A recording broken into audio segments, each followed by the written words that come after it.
Assalamualaikum warahmatullahi wabarakatuh. Nah, sebelum melanjutkan video ini, mari dengar sedikit teriakan orang yang ziarah di kuburan Nabi Hud. Yuk kita dengar bersama.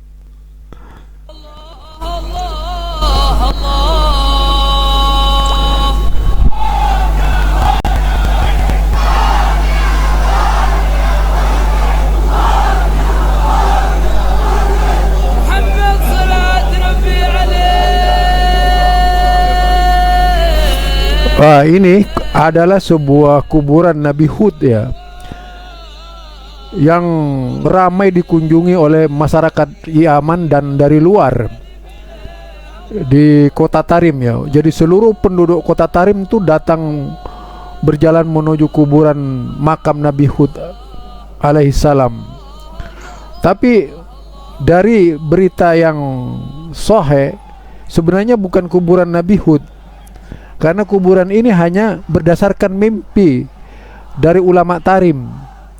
Ya, peristiwanya hampir tidak beda dengan peristiwa yang terjadi di Indonesia dari kuburan Habib-Habib yang ada di Indonesia.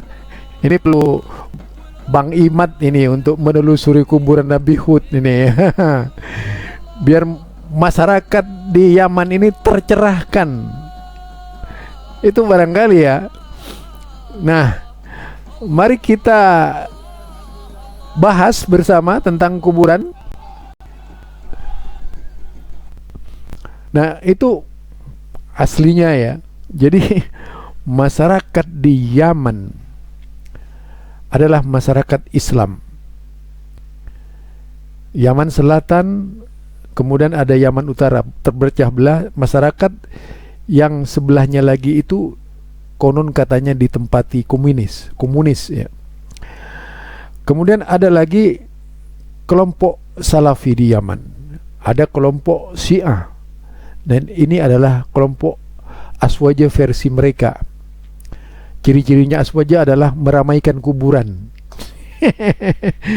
Jadi kalau dilihat, Anda tonton ini saudara, sungguh mengejutkan karena yang terjadi adalah peristiwa di luar kepala kita.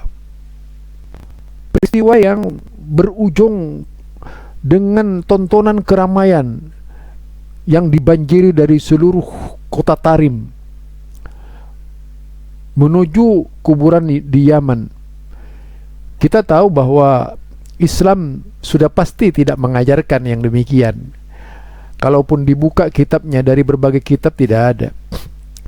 Yang dianjurkan kematian itu adalah ketika ada orang mati, meninggal, lalu disolatkan oleh ratusan orang yang tidak berbuat syirik.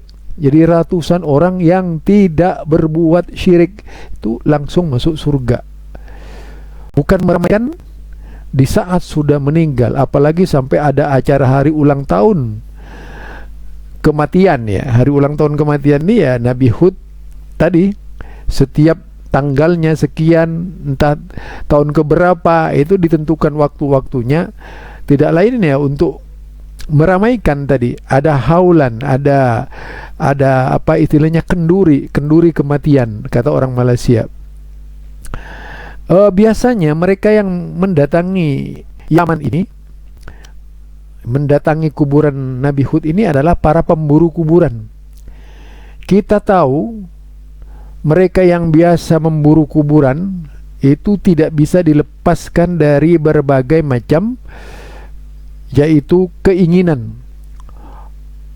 Ada yang ingin secara komersial membisniskan kuburan, ada juga yang ingin mendapatkan berkah dari kuburan, ada pula yang ingin mendapatkan jodoh, ada pula yang ingin mendapatkan rezeki, ada pula yang menginginkan Nabi Hud memperhatikannya.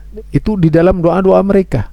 Berbagai macam doa sudah pasti dibuat itu, karena memang ada makelarnya, ada jokinya ya.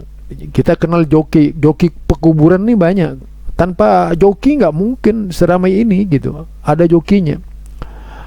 Kalau di Indonesia ini ada Beru. ada biro perjalanan misalnya ya untuk mendatangi kuburan Wali Songo. Wah, kuburan wisata ini dibanggakan oleh kelompok Kuburion, dan seolah-olah kemudian benar dia mengatakan kepada yang tidak suka mendatangi kuburan, nanti Wahabi kejang-kejang katanya. Yang kejang-kejang sebenarnya mereka sendiri ya. Dibilangin begitu saja bilang ngejang-ngejang gitu. Kenyataannya mereka ini beragama hanya sebatas meramaikan kuburan. Mengapa tidak mau meramaikan ajaran-ajaran Rasulullah yang sudah pasti gitu? Mengapa meramaikan ajaran-ajaran Rasulullah yang sudah nyata tertulis di dalam Al-Quran, tertulis di dalam sunnah-sunnah Nabi? Lalu mengapa harus meramaikan sesuatu yang tidak pernah dilaksanakan oleh Rasulullah dan para sahabatnya? Mengapa suka melanggar gitu? Merasa bangga ya, merayakan kuburan itu seolah-olah agama. Ini kan sama halnya dengan peristiwa-peristiwa dahulu kala sebelum Muslim. Bagaimana sebelum Muslim? Anda tahu yang berhala-berhala itu dulu adalah orang-orang saleh, ya, orang-orang soleh. Mereka ini adalah orang yang suka membagi-bagikan roti dan minum. Kemudian meninggal. Begitu meninggal, dijadikanlah mayatnya itu ramai seperti ini. Dari Nabi Ibrahim itu penuh yang datang. Ada torik, ada kelompok-kelompok kuburan dan sebagainya. Hingga suatu hari kurang puas dibuatlah menjadi patung berhala yang disembah oleh mereka. Itu kalau mau cerita tentang patung berhala yang disembah oleh mereka. Nah, ini pula yang terjadi di Yaman, saudara. Kengerian-kengerian seperti ini pernah ditepis oleh seorang ulama Malaysia juga, yang sebenarnya di dalam keagamaan Islam, ajaran Islam, kita tidak akan menemukan perintah meramaikan kuburan. Malah yang ada larangan meramaikan kuburan atau menjadikan kuburan sebagai tempat bersenang-senang, berhari raya dan sebagainya, melampiaskan kegembiraan seperti yang Anda lihat, seperti yang Anda tonton. Ini bukan masalah sejarah lagi, tapi masalah akidah. Ini akibat dari kebiasaan yang salah yang disemarakkan oleh umat Islam. Pada akhirnya umat Islam tidak bisa membedakan mana kebenaran dan mana yang tidak. Yang penting meramaikan kuburan, meramaikan kuburan, meramaikan kuburan. Naudzubillah, summa naudzubillah. Padahal meramaikan kuburan tidak ada keistimewaan di dalamnya. Yang ada keistimewaan dari Allah Subhanahu wa taala kalau kita innama ya'muru masajidallah, yaitu meramaikan masjid-masjid Allah, bukan memakmurkan kuburan. Ini mah kuburan. Na'udzubillah summa na'udzubillah. Akankah umat Islam kembali kepada masa jahiliyah? Itu pertanyaannya.